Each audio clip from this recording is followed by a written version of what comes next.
necesitamos para este experimento son una lata de conservas vacía y abierta por los dos lados, un globo que debemos colocar en una de las aberturas bien tenso, una bandita elástica para sujetarlo, un recorte de papel metálico que lo vamos a pegar en el centro del globo y una linterna o láser de color. Luciano sostendrá entre sus manos una lata y con el láser se apuntará hacia el trozo de aluminio cuyo efecto se reflejará en la pared.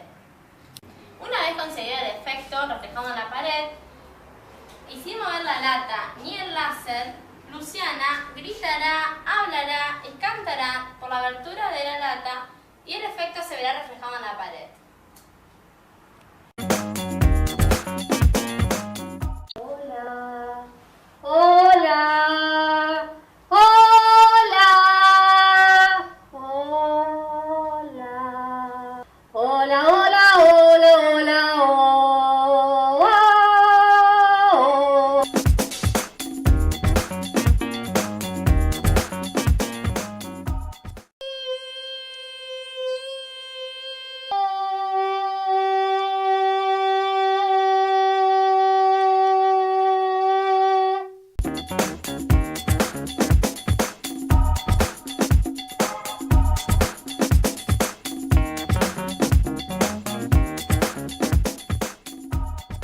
Usamos este experimento para que los niños puedan visualizar y comprender cómo se manifiestan las ondas sonoras cuando hablamos, ya que este sonido es producto de movimientos vibratorios.